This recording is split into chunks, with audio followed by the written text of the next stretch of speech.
Good day everyone, welcome to my channel. And then in this tutorial video guys, I will teach you on how to push a file in a repository in Bitbucket using get.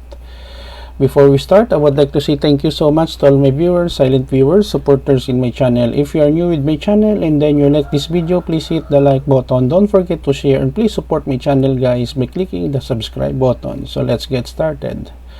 So in the previous video, I teach you guys, I demonstrate how to commit a file. In this video, as a continuation of our study, I will teach you on how to push a file or files in get, using get, in a remote repository. Okay, so here we have created, I have created a project. I name it free source codes, and then we have here the repository that is demo. Now in order to show,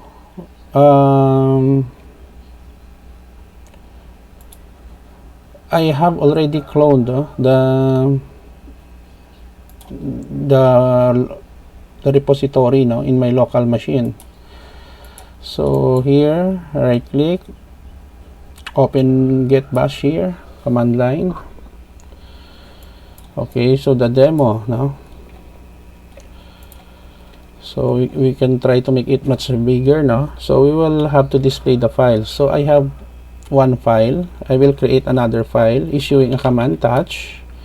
This command will enable us to create another file demo.txt. It is empty.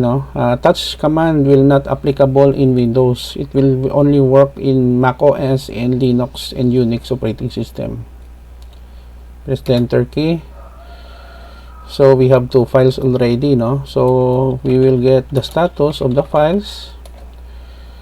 So right now, one of the file that is already committed is the in our master. Okay, so the new one that I've created is not yet untracked. Previously it is untracked. So okay, this one is untracked, the demo. So the demo, I will put some text here. This is just a demo. Save. Okay, going back to our to our get command line. So get add demo.txt to add. Okay, get status. Okay, we have a new file, changes to be committed stage already, but it is not yet pushed. So get commit, we will commit first, -m. It's a initial commit for demo.txt. We will make some comment here, enter. So it is already committed. So get status. Okay, so we have two commits now. So if we want to push, we simply the two files, the demo and then the demo.txt and readme.txt, we issue this command get push. This command is to add to our remote repository. Enter from our keyboard. We press the enter key. Okay. Okay, so here we go. The files is already been pushed in our repository, in our Bitbucket. Now how do we verify? We go back to the repository in Bitbucket, and then we simply refresh our browser, reload.